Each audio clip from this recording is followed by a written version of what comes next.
for joining us for today. As part of the introduction, my name is still Sylvester Chieno Adaya, and we are also having other facilitators from various contexts, but they are just facilitators we were having yesterday through the first scenario of the masterclass.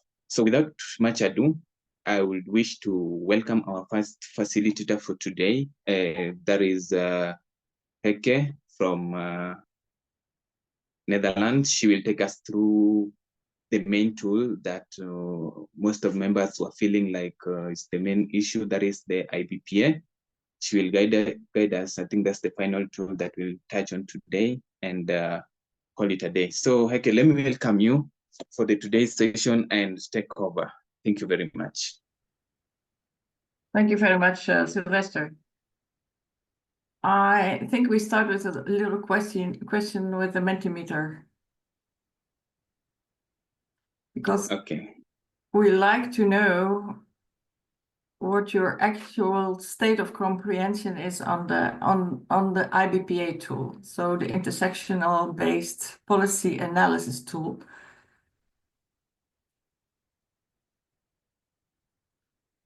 So you need to go to menti.com and use the code 59588350. So if you go there, there's a question that's asking what's your level of understanding of the IBPA now, before we start. We did the same exercise yesterday, but not everybody responded, so that's why we do it again, once again. We will do it at the end of the session as well. In the chat, you can find the link directly. So you can also click on the link in the chat, and then you go there immediately.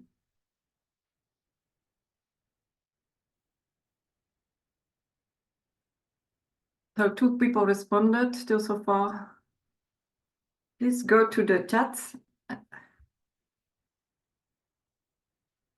Those who cannot put it in the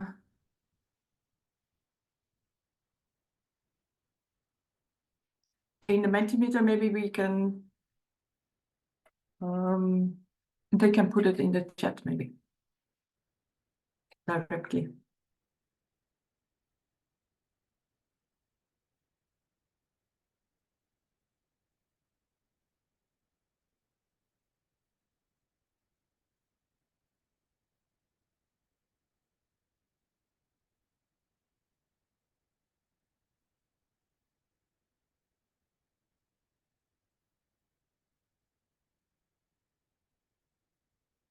Just 1 more minute, maybe. So for the 5 points that can be given for total comprehension of the IBPA, it's 2 on 5 now. 2.0. Oh yeah, here you can see how much people rated. So there are 2 people saying that it's 0. 7 people say it's 1, and 2 people are on level 2. Or is it 1, 2, 3 probably? The average is 2.0. Okay, let's keep this in mind and go back to the presentation of the IBPA.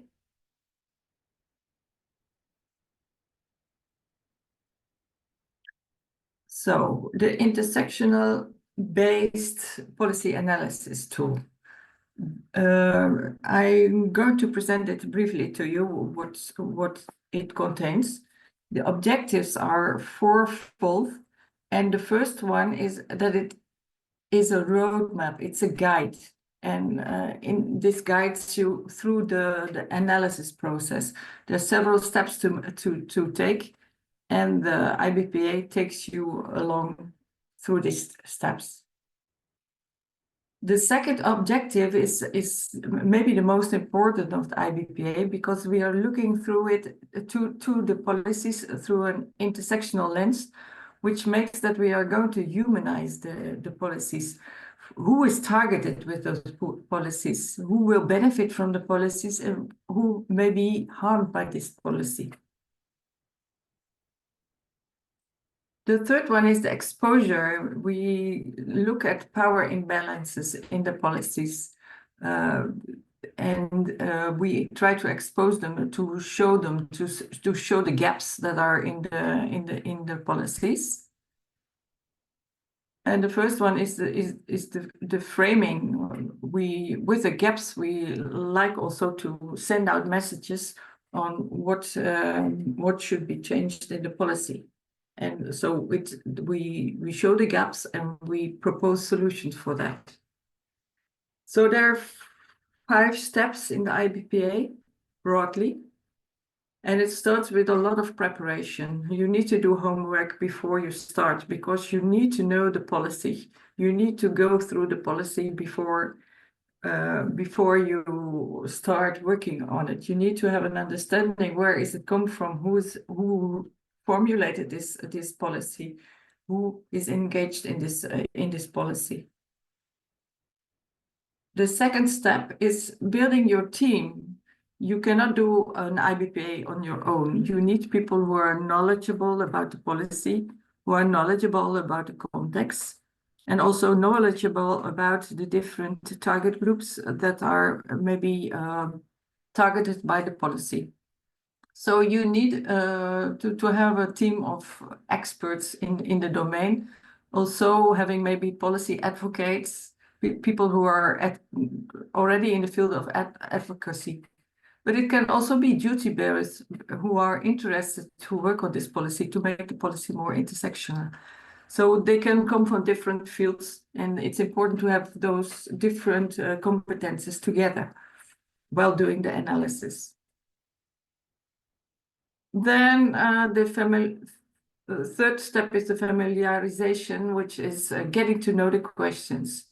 I come to that, and it's a questionnaire, the IBPA, and it's in different categories, but I'll come to that. But it's important that you start by understanding the questions.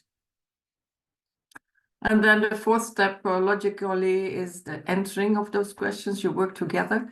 But what is important to understand, it's a complete list of questions, but you have to select the questions that are really important for you, for the case. So it's a complete checklist, but don't worry if you can only do part of the questions, but select your questions in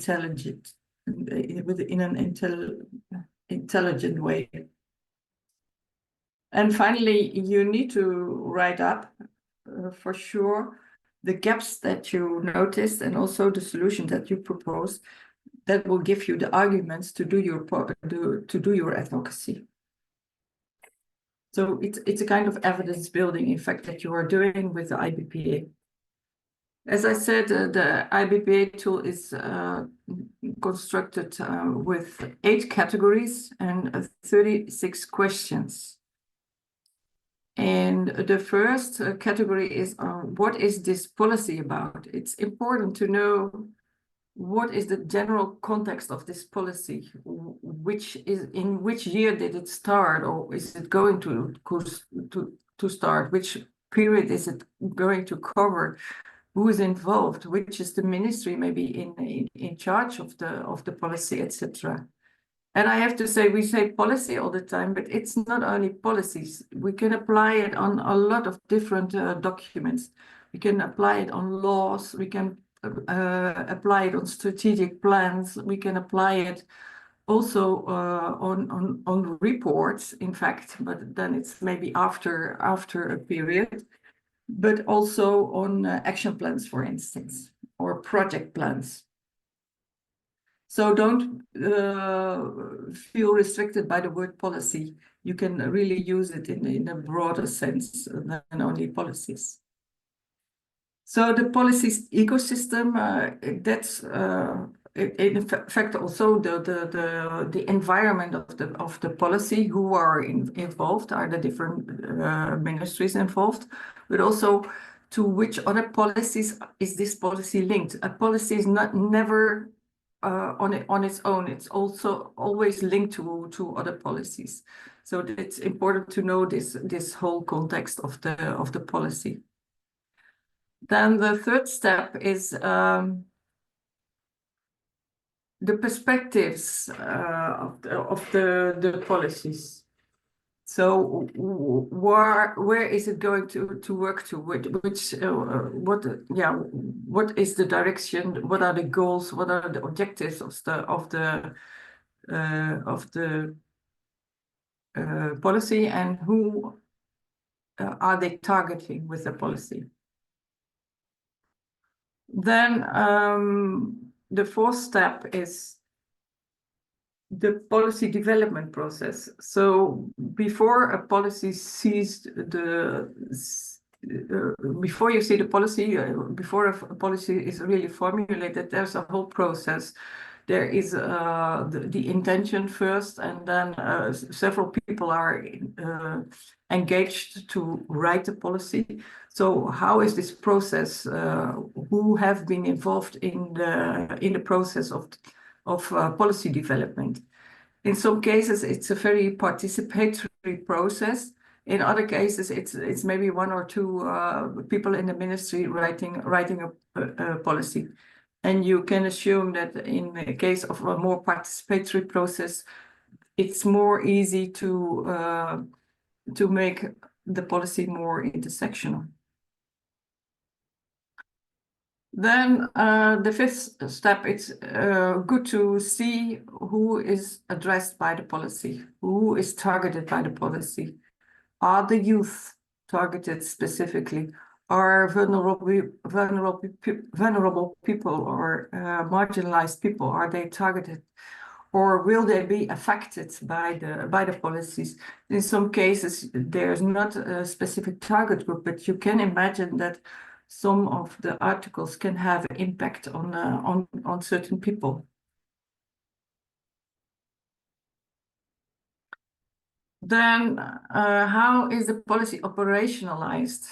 Some policies are rather theoretical and they give some guidelines, but what we need are policies that are implemented, that are really going to change things for people.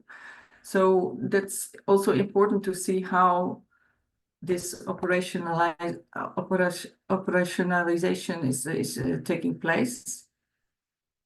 Finally, also the monitoring, evaluation, and learning. How is that doing? Policy is going to be implemented, but there needs to be feedback as well, feedback mechanisms.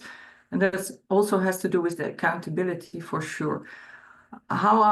Who is going to report on the policy, on the implementation of the policy, and who can monitor the implementation of the policy?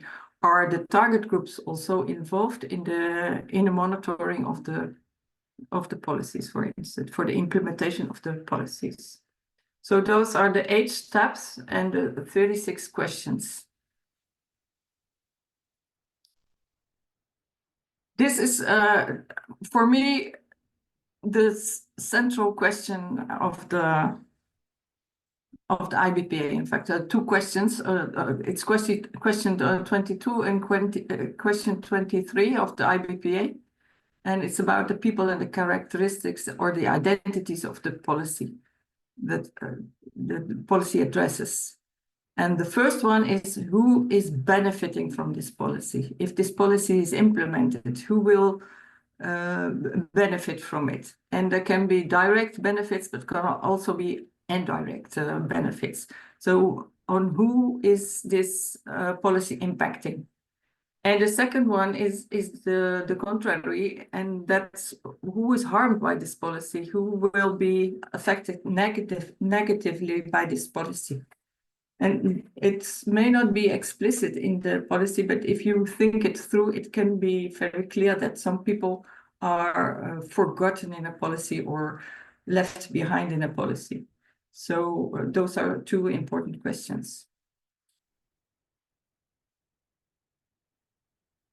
We're going to work on a group exercise now to try ourselves to apply the IBPA on a piece of policy.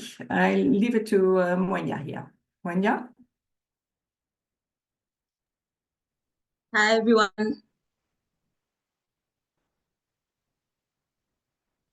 Can you hear me? Yes, Maya, we Hello? can hear you. We hear you.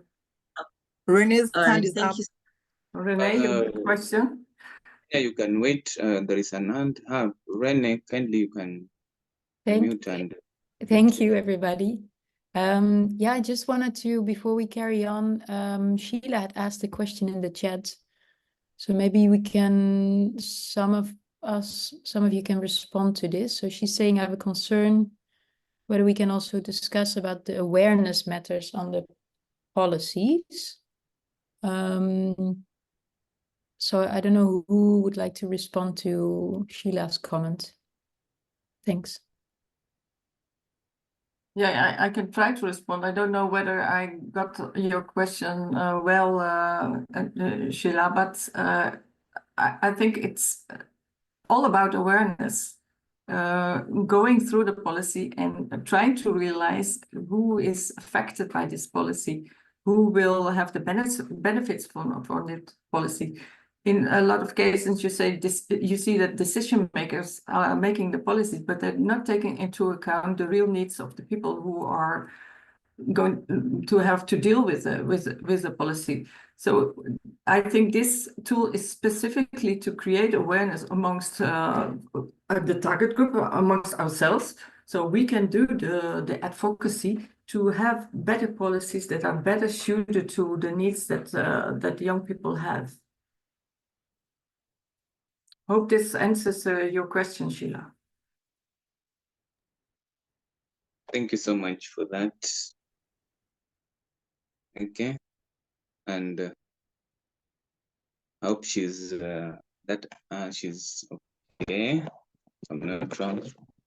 So I'll just go ahead and invite Mwenya to take us think through the. Sorry, Sheila is not yet satisfied. Okay.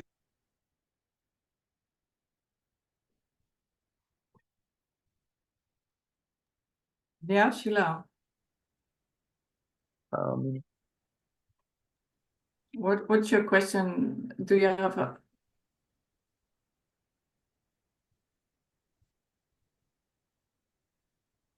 The comment.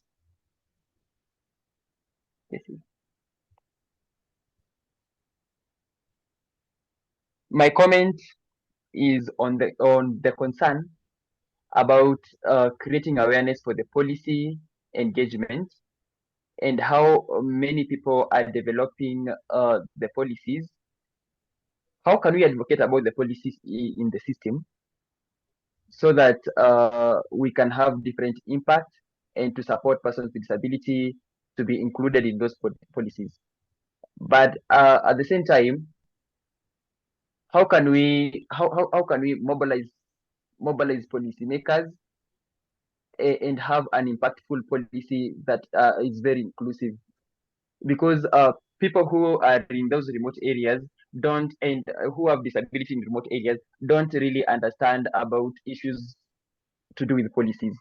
So how can we create awareness to those people who are vulnerable in remote areas so that they can actually have their contribution and be involved in those policies, because those policies affect people in the grassroots and especially people living with disability. Okay, thank you. Let me respond on how we can create awareness. I think that is why also masterclass is here, so that we be capacity built various organizations, CSOs, and various identities, so that once we have the information, we have the skill, then we are able to at least identify these intersecting issues in various communities. Through we can have open dialogues, we can have forums, we can have workshops, and then it's also a platform where we convince these organizations that it's something that is justifiable to use IBPA tool, so that we make sure that all the intersecting identities are catered. So I think it's also important that once we've been capacity built through the online masterclass, and we can also have further sessions, both at physical and even at virtual level, then we can continue with doing our advocacy and influencing policies. Thank you. I don't know whether that makes sense. Yes, just to add on what you said, Sylvester. What I was saying, yeah, this tool can be applied on different documents, but it can also be applied on very local governmental policies. So it's not only national policies, but for instance, in Kenya, there are county policies where it can be applied as well. And one of the steps is the framing, which is important, and it's framing towards the duty bearers, but it's also the framing towards the target group. Indeed, the target group needs to know what's in the policy, so they can ask for accountability for the implementation of those policies. So it's very important what you said, Sheila. It's not only towards duty bearers that we need to do advocacy, but we need to work on awareness raising among the target group as well. So it's two-folded, in fact.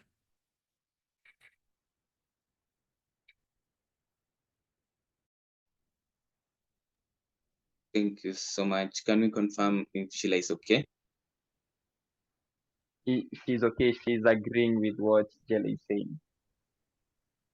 Thank you so much. So we can go ahead and introduce Mwenya from Zambia. Mwenya, kindly you can just take over and explain the exercise that we are about to do, so that we can. Thank you so much, Sylvester. Thank you once again, and welcome everyone. And at this moment, I'll just explain on what our next exercise is going to be on. As you can see my screen, we're going to look at one of the policies, which is the African Charter on Human and People's Rights on the Rights of Persons with Disabilities in Africa. And we're going to specifically look at Article 17, which looks at right to health. And I think I explained this in the first session yesterday. And just to explain a little bit about the whole policy, or should I say the protocol. Actually, this protocol, its purpose was to promote and protect and ensure the full and equal enjoyment of all human and people's rights by all persons with disabilities, and to ensure respect for their dignity. Also, this protocol was ratified by 15 member states in Africa, which was at the start of its enforcement. And the African Charter on Human and People's Rights includes different parts, as well as chapters, and about 63 articles in it. So we will not look at everything, we'll just focus on Article 17. We're going to go in our breakout rooms, and then we'll analyze that, of course, from what our last presenter had presented. And in our breakout rooms, we'll look at, and we're going to discuss them in our groups, and there's 4 questions there. And after that, we will not give feedback on the questions. We'll just discuss them in our groups, but we'll give feedback on the actual IBPA policy analysis. So thank you so much, and we can move to the next exercise. Okay. We'll move to the exercise. Thank you so much for that. I think that is well explained, and we are going to have a breakout session, and Suresh and Rene, I think you can help in having groups, and like 5 groups, so that we have a breakout session for each. Then we can discuss the question in the groups kindly.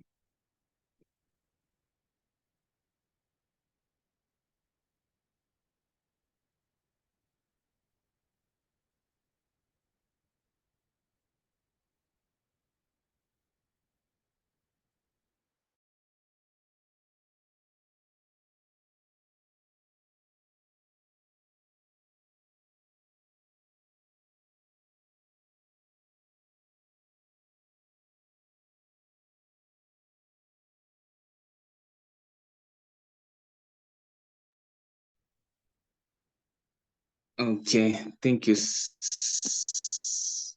much, Suresh. Is everybody in all from all the rooms?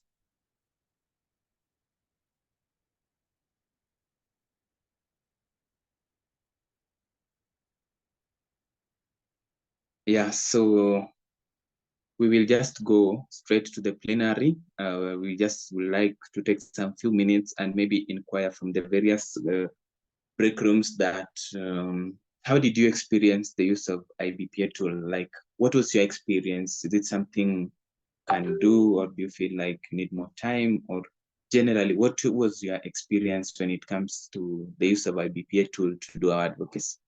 So this is going to be an open plenary. You can use the chat box. You can unmute and maybe share something, or you can just raise your hand and you let us know. It's a very open plenary.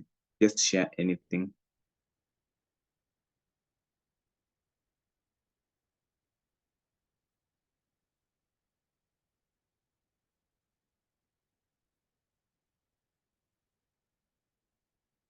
You can share any experience, but if you're having maybe secretary of the group, he or she can go ahead and yeah, maybe share the experience, how it was, and how they did the activity in the breakout rooms, kindly.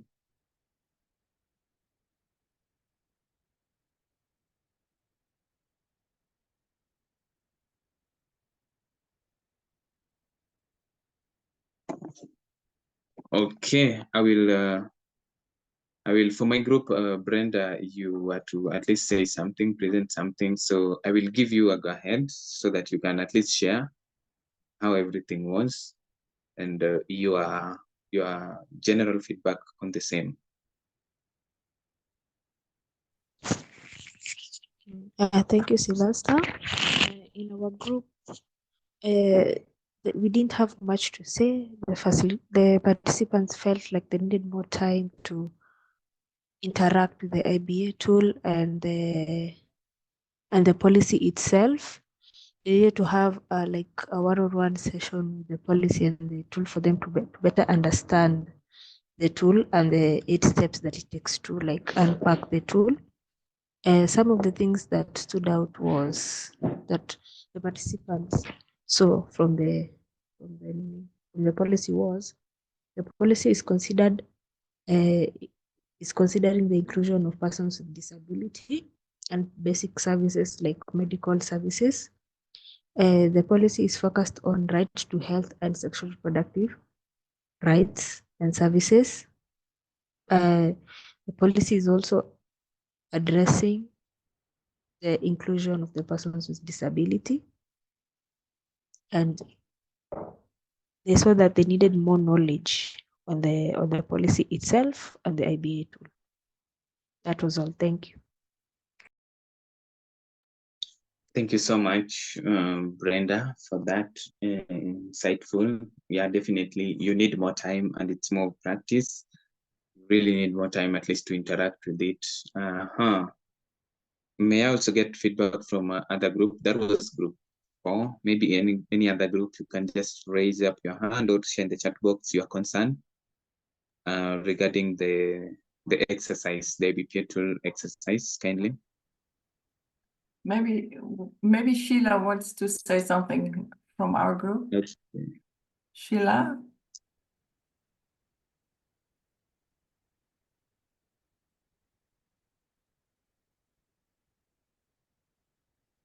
Sheila, can you hear us kindly?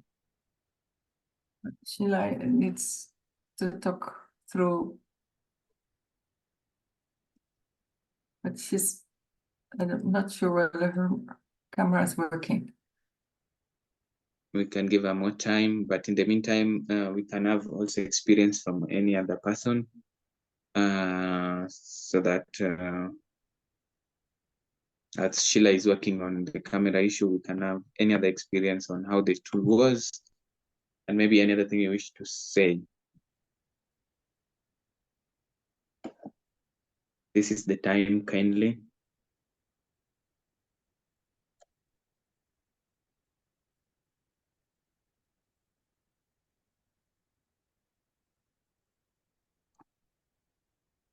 Okay. So I'll invite, okay, Jennifer Boucher. Okay, Jennifer, kindly unmute and maybe share your experience. Thank you. Yeah, no, thank you very much, Sylvester. I thought we had a really nice discussion in our breakout session, and we really dug into the Article 17.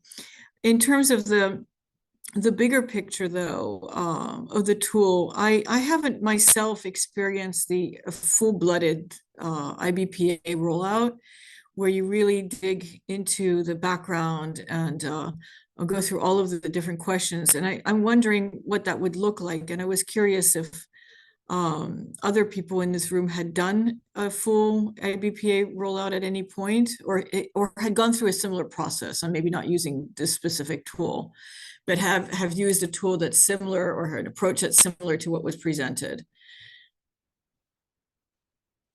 And I'm curious how they did it, because it looks like it would be quite time consuming, but interesting for sure. Yeah, thank you so much for that. People to share, indeed. Yeah, thanks. Oh, sorry. Thank you for that. I'm sure we are going to have some experiences in after this, and then we'll have people sharing few experience how they use it, and I'm sure you will get to experience. Okay.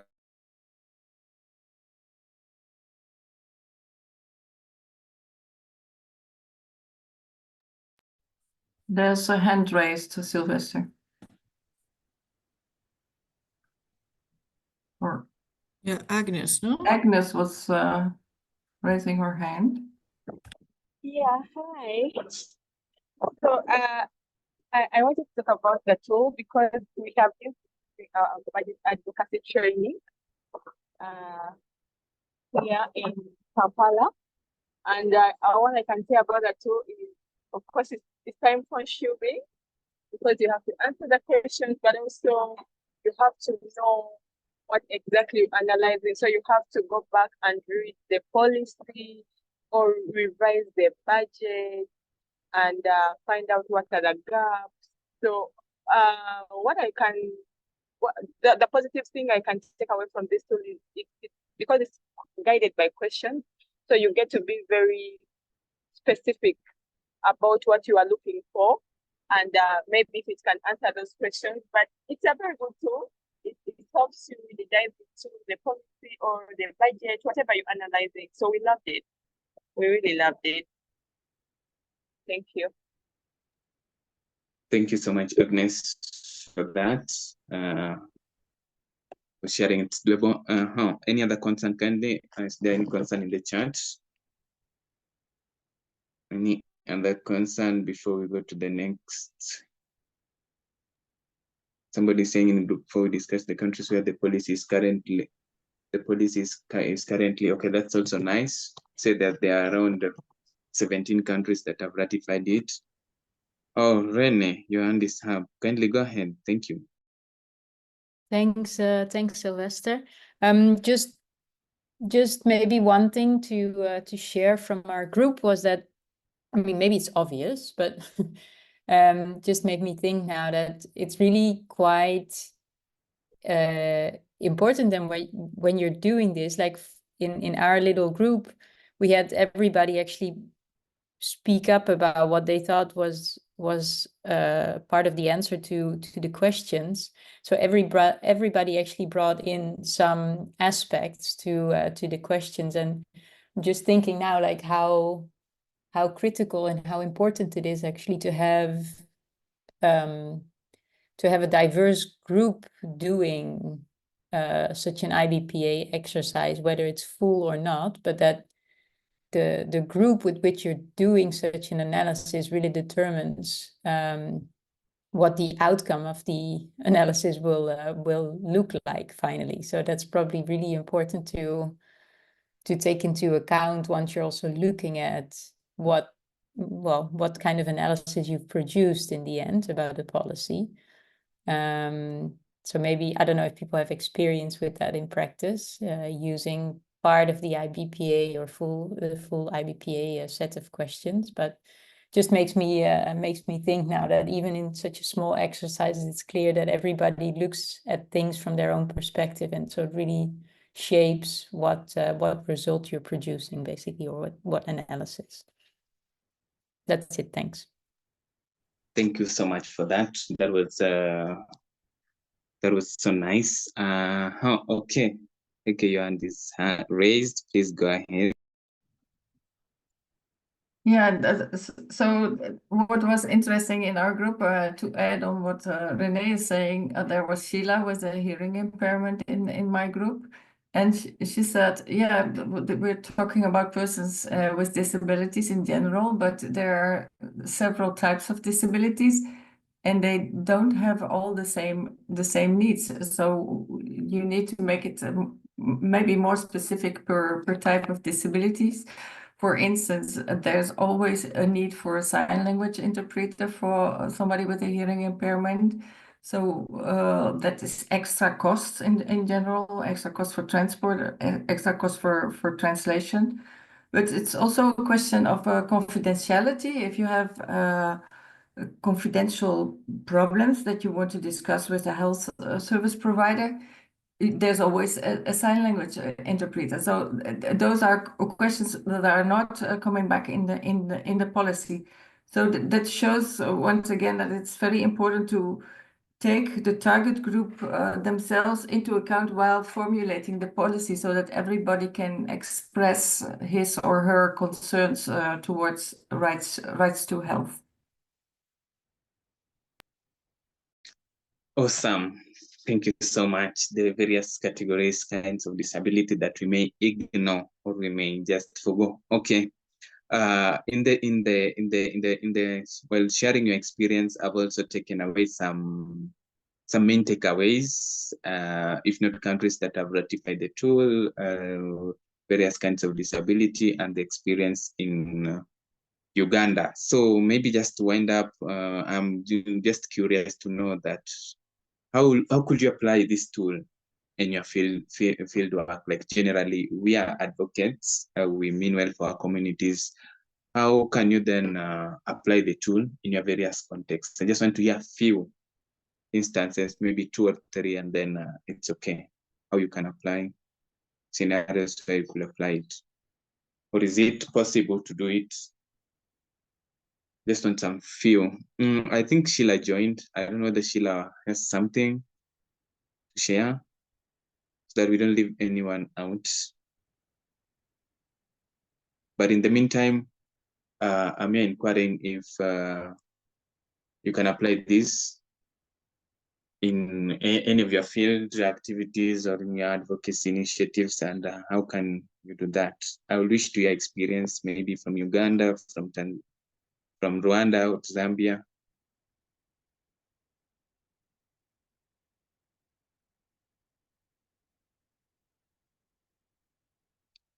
Okay. We also have a chat box. You can maybe share later on the application basis. But then let me just appreciate all of us for taking our time to be in the breakout rooms and for delving through the IBPA tool. I'm sure we may need more time to digest it, and we are open to support whenever possible in all the countries that we work in. So I want to take some few minutes and just have case study from various two countries.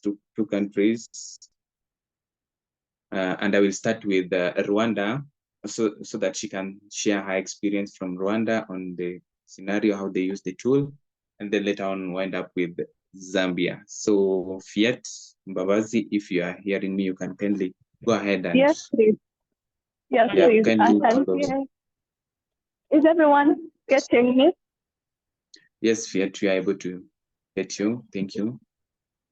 Yes, I am happy to be sharing with you the experience on how we use the IBPA tool in Rwanda. And yeah, Make Rwanda invited. So usually when we are going to implement or to use the IBPA tool, it's the process that we first organize. It needs us to sit down and organize how it will go, which policy we actually want to advocate for, which policy we want to review or analyze. So thereafter, we will see people who can, as Andy told you, that you cannot do it alone.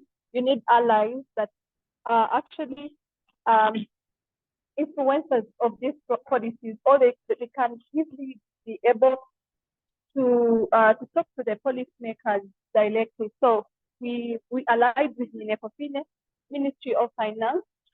By then, we were reviewing the national strategic transformation of Rwanda.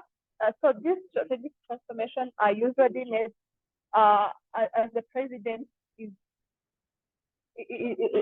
manifesting what he or she is gonna do when he is elected into power. So we wanted to review. So these strategies are made before the president is into power, and then when he comes into power, they start implementing this strategic transformation, which for the last for 7 years, and this time around to be for 5 years because the term has been reduced to 5 years, the presidential term in power. So we presented, so the Minekofine presented the report of the past NSP1 of how it has been instrumented. We also did not see on the implementation, but we dug down to see whether everyone was included in this policy. This nodal had invited the group, the Minekofine was the leading organization on this too. We were looking specifically on persons with disabilities. So while they were presenting to us what actually they have been able to implement and achievements of this NS21, we were able to identify that persons with disabilities, when it comes to statistics, there were no clear statistics. For instance, talking about it, a certain percentage of persons with disabilities with hearing impairment were able to access SRHR service. So when we were analyzing, of course, we were together with the group, they were able to notice the gap. We were, of course, using the IBPA tool, and while they were noticing the gap, it's like it hits them, and they note that they usually do not concentrate on these people or on this specific or particular group of people when recording the achievements that has been the country at large has been able to have in the implementation of the national strategic transformation. And when talking about this, it's for every citizen. And we also asked them why we are not seeing anywhere talking the NS2, or no, I'm sorry, the NS21 talking about persons with disabilities. So thereafter, the particular reasons why we were analyzing this transformation, this strategy, it was because NSP2 was being developed. As I said, these national strategic transformations are usually developed before the president is into power. So it's like the manifestos of the president that is manifesting to do after he's put into power. Purposely, that was our target, to intervene in the creation of the NSP2 so that they can be inclusive as much as we wanted. The group went ahead and advised us to actually approach different strategic working groups that are going to be part of the people who are going to develop the strategic transformation of the second term of his excellency. So that was a very good idea because they kept on recommending us to different working sector groups that were developing the NSP2. So whenever we had, so before, maybe I can go on with the space. Thereafter, we analyzed the gaps from the NSP1. We were able to document the issues. So after documenting the issues, we selected a committee to do the advocacy in the group. We did not want us to go just anyhow. We documented the issues, and some of them went in the health working group. Others went in different sectors that were creating the NSP1. But also we had our issues documented, that if one stood up to actually advocate for this, they would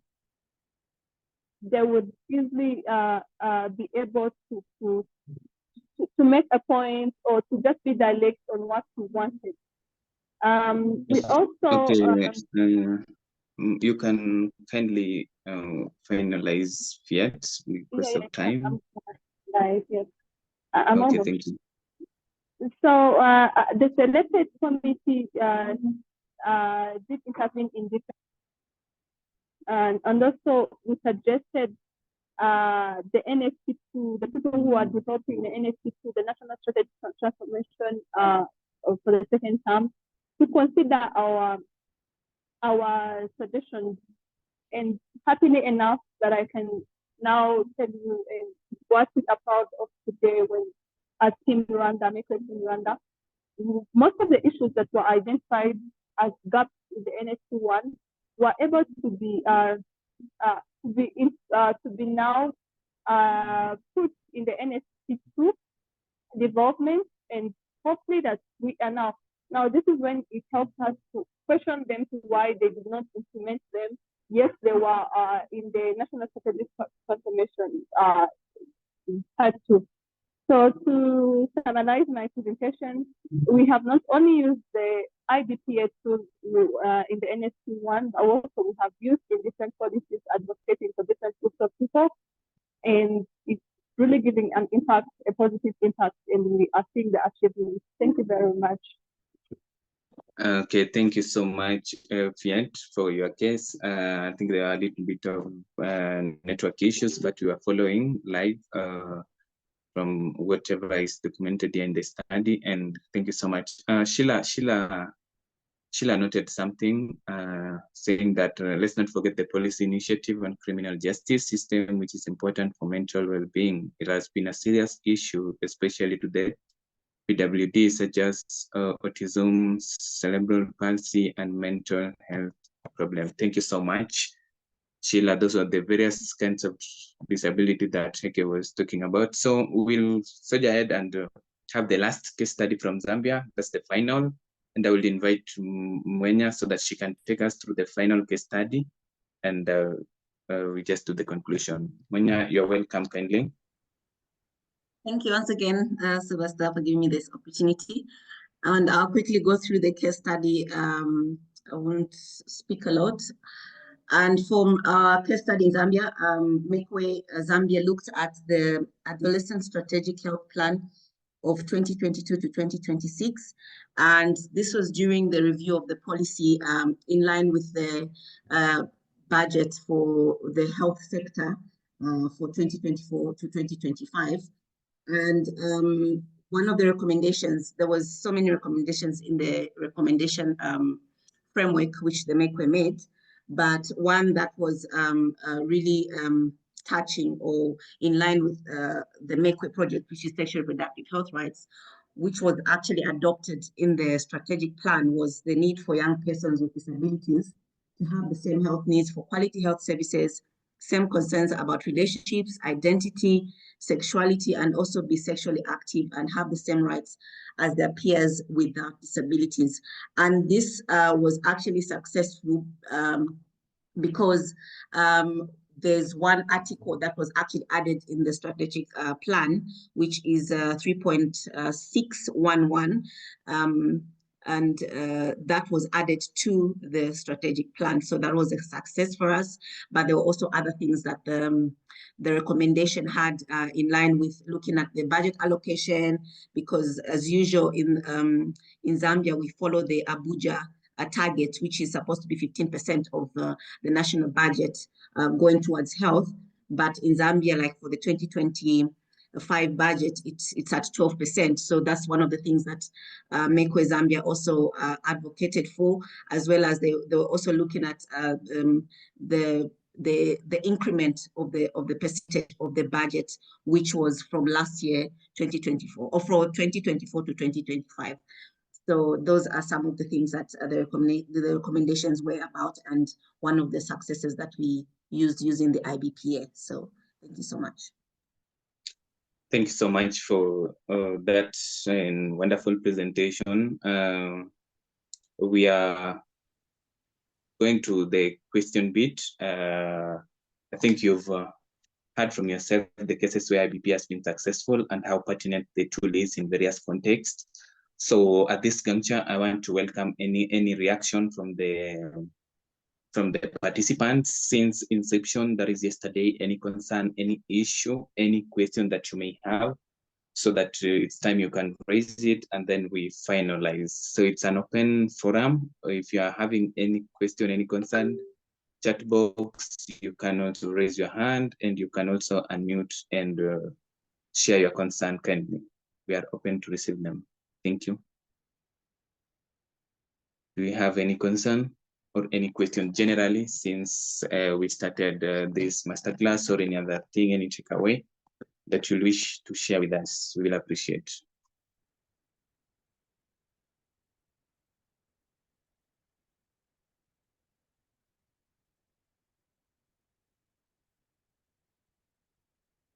The submission of the documents are being done in the chat box, so you can access them through the links.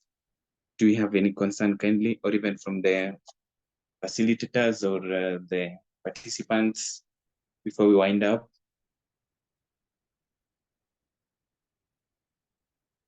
Sheila has a question, but can you pin her so that the screen can be enlarged?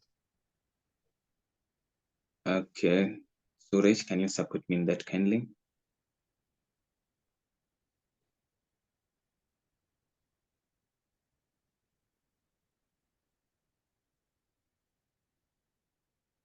In the meantime, she can just, you can continue while it's being sorted out. No problem. It's good. Okay, thank you. My question is it's not long, it's small. I feel very interested in this topic. From yesterday, it has been a learning experience, and I'm really motivated because the concerns that are there are geared towards persons with disability and policy advocacy, and the ratification or approval and the way forward to these policies. You know, in a long time, Africa have been advocating for policies. We have a lot of policies, but there is no much implementation to it. So there is a lot of promises, there is a lot of policy being made, but the challenges has been the same from a long time ago, that is the implementation. So from this training, what is the way forward? What is the best way forward from this training? Okay, thank you so much for that. Way forward, I'm sure she'll be responded to. She said there's so many promises to Metenga. Anyway, yeah, thank you for that. Do you have any other concern? Any other reaction? So that at least we can address them once for all. Any other concern from the group kindly?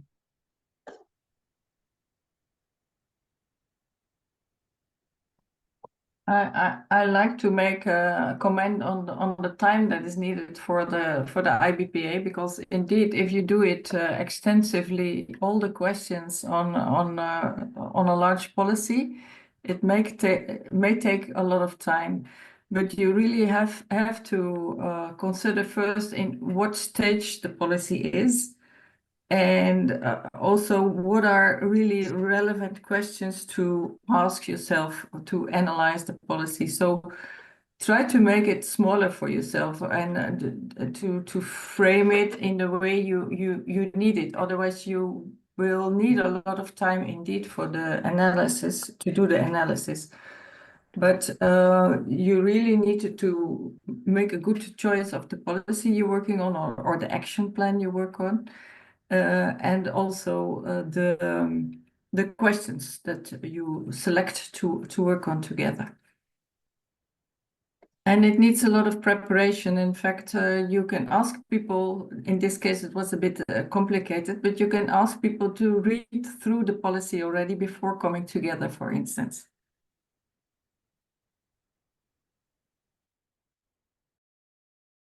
Thank you so much for that, for adding on that. I think if in the event there is no any other concern, it's also nice to share in the Kenyan case, we are yet to use the IBPA tool in Kisumu County to analyze the SRHR policy that is yet to be at least initiated in Kisumu County, and we'll use the tool. So maybe it's also an opportunity for maybe those who may need experience on how it takes place. Yeah. There have been no any other business. I hope I'm not okay. There was a concern, the way forward. Okay, would you mind responding on this, or should I go first? Yeah, maybe the next slide is good for that. Okay, thank you. So let's just go to the next slide. So where to find us for more information, because we said it was a short time, couldn't maybe share out everything. So we have a Makeway website toolkit.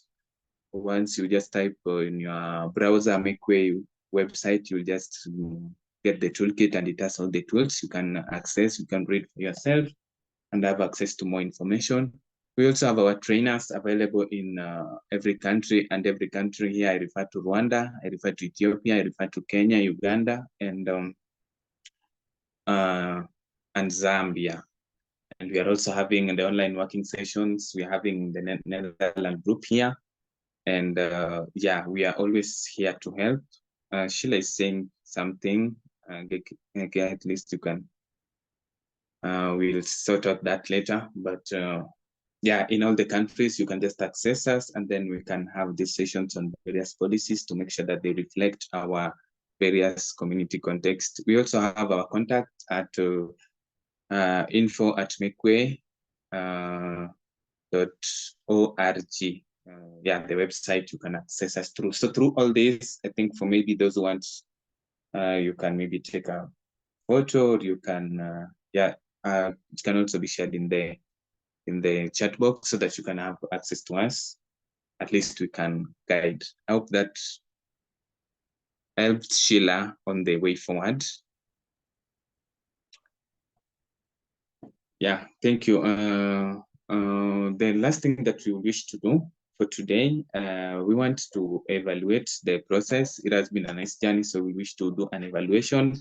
And as usual, we are still having the same codes for the Mentimeter. So this is the last and the final. Also, we exercise a little bit. I will wish that we also just type menti.com, and or we can scan the QR code and enter the code. I think the code has been shared in the chat box. You can just type menti.com and enter the code, and there is an evaluation there that takes few seconds, and will be done for the day, for the morning, for the night, for the evening.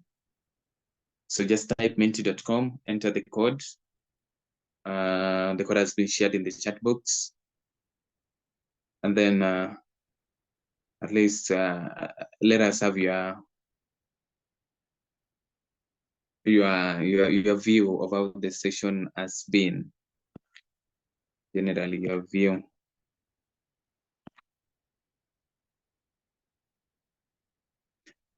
Yeah, for maybe if you're having the visually impaired, the code is 59588350. 59588350. So you can just type menti.com, key in the code and respond.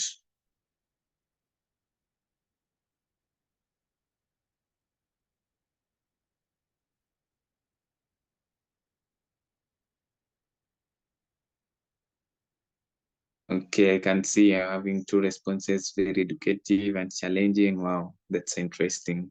Have that. We can continue channeling our responses, informative, exciting, learning experience. Can continue having the responses kindly, insightful, informative, curious for more. Interesting. At least we can have 20 responses. Please can share. We really need to hear from each and everyone for this session. Somebody's saying important tools. Yeah, exactly.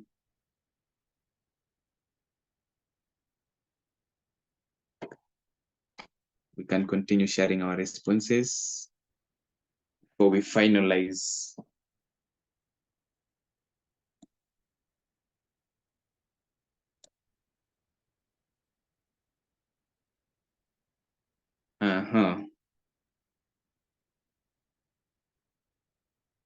Okay, I'm seeing already 11 responses. I'm having like 5 minutes left, so I don't know whether we can leave the code open. Then maybe some can continue sharing their experiences on how the session has been, and maybe any other concern.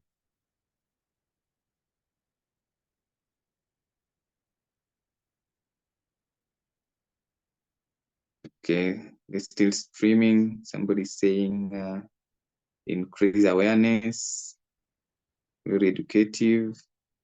We're almost at 20.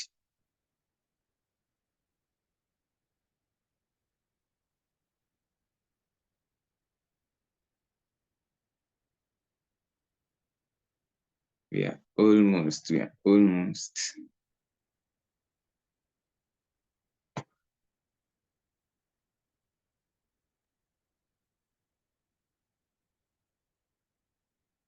There is a second question. At your comprehension of the intersectionality-based policy analysis, rate your comprehension of the IBPA. And rate your comprehension.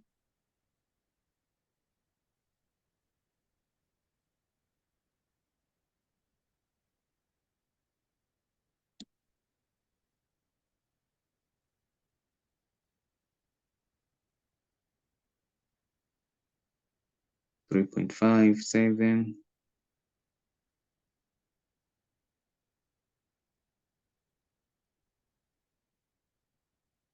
Okay, so majority is around 3.7.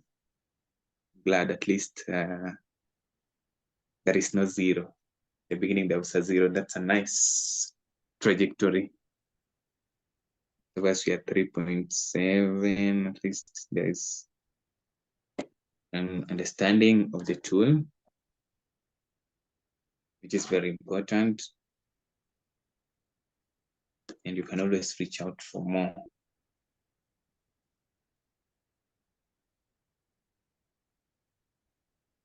Yeah, I think that's a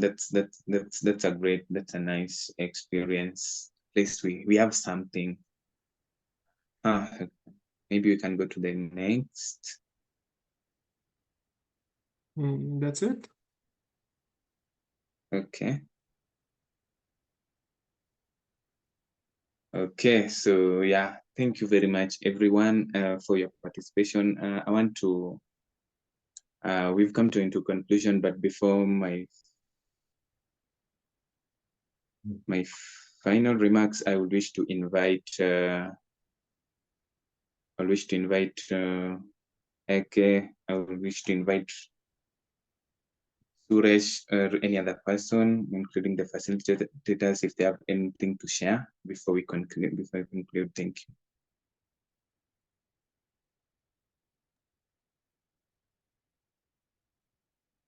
Thank you very much, Sylvester. And it was a great experience. This has whole masterclass has been developed by the trainers from the training of trainers that we had last May. And there were 4 trainers of each country that is in the Makeway program, so the 5 countries, and they have been trained on the tools. So if there is a need to continue working with one of the tools, please reach out to us and we can see how we can organize and help you out to continue learning about these tools. It was only a short introduction, but I hope it gave you some appetite to continue learning and to continue using them. Thank you very much for all the facilitators and all the sign languages, interpreters and others that have been involved. I wish you a very good afternoon. Thank you very much. Thank you for that. Rene, do you have something to say? Thanks, Sylvester. No. Thanks a lot, but no, I don't have anything to add at this point. Hi, Sheila. I also just want to thank all of you who did a really good job in presenting and facilitating. So and to those who have participated as well, of course, over the 2 days. Thanks. Much, Suresh. I will not wish to leave anyone behind. Do you have anything to shout, Henry? No, it's thank you very much to all the facilitators and participants. It's really nice time that we spent together during the masterclass for 2 days. I'm really looking forward hearing back from you if you want to know something about the Makeway tool, something around intersectional aspect. I would love to hear something that you know, like operationalized or start using, let's say, IBPA in your work, in your lobby and advocacy effort. Yeah, wish you all the best. Yeah, I see Jennifer is here with us. She's a coordinator for the Makeway program. If Jennifer, you wants to say something to the group. Okay, thank you. You're so welcome, Jennifer. Oh, I think I would say nothing different than what's already been said, that I was really grateful to be able to be part of this. I haven't been able to be in all of it 100% just because there's so many different competing meetings, but I've tried my best to be in as much as possible. And the bits I missed, I will definitely be catching in the recording. I had a really nice breakout session, and it was a good discussion. And we decided we still need to intersectionalize the whole world. So we have a lot of work to do.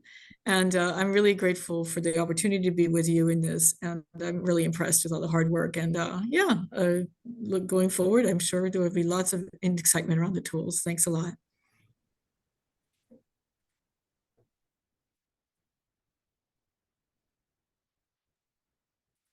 Back to you, Sylvester, to wrap up.